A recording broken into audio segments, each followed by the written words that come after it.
Hi guys, स्वागत है आप सभी का अपने यूट्यूब चैनल एग्ज़ाम एकेडमी पर।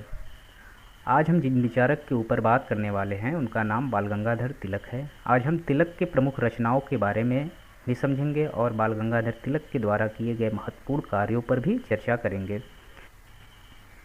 विद्यार्थियों, हमारे वीडियो बनाने का सिर्फ एक पर्पज़ है कि आप लोगों को भारतीय राजनीतिक विचारक व विचारकों के महत्वपूर्ण रचनाओं को याद करने में आसानी हो, क्योंकि एनटीए ने अपने पिछले एग्ज़ामों में राइटर व उनकी रचनाओं के ऊपर कई प्रश्न पूछे हुए हैं।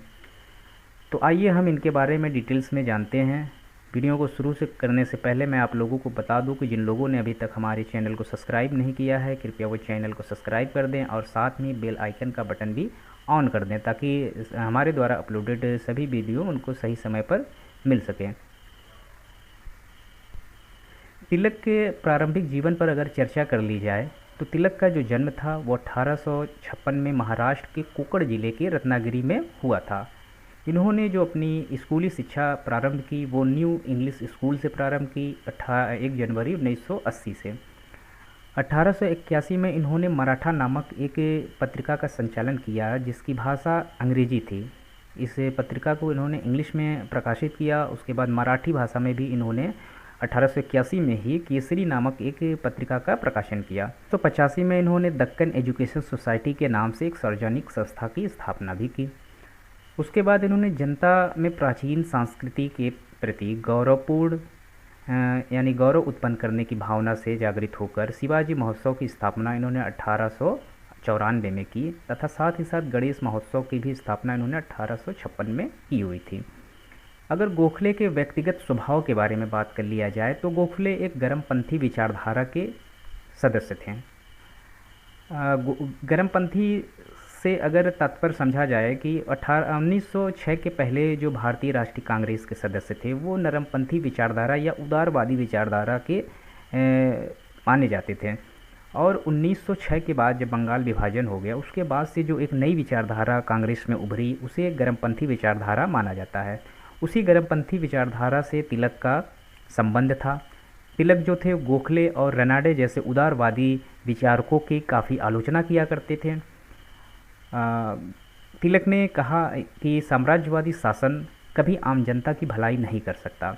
उन्होंने ब्रिटेन का खुलकर विरोध किया। इस मुद्दे पर ये साम्राज्यवादी शासन का इन्होंने खुलकर विरोध किया। उन्होंने कहा कि अगर ब्रिटेन इतना ही अच्छा होता तो आयरलैंड के निवासी ब्रिटिश शासन का कभी विरोध नहीं करते।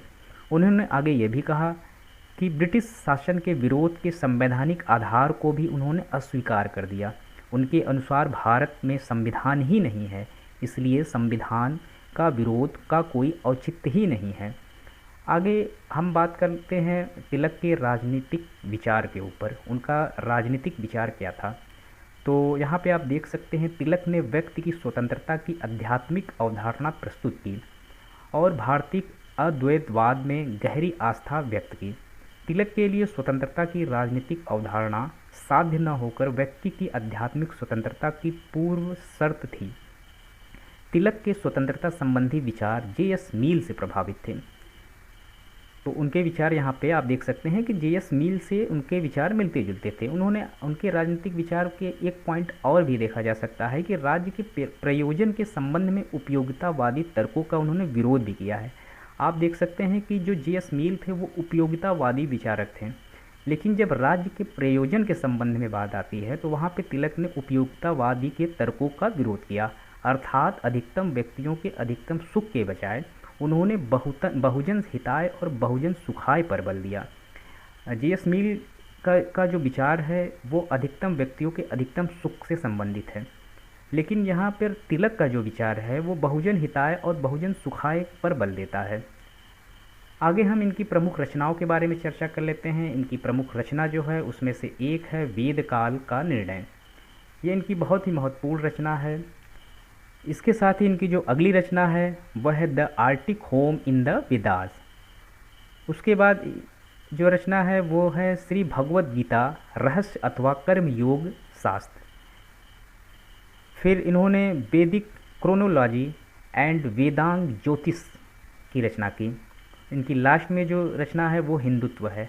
इनकी ये पांचों रचनाएं एग्ज़ाम के पर्पज़ से बहुत ही महत्वपूर्ण है साथियों।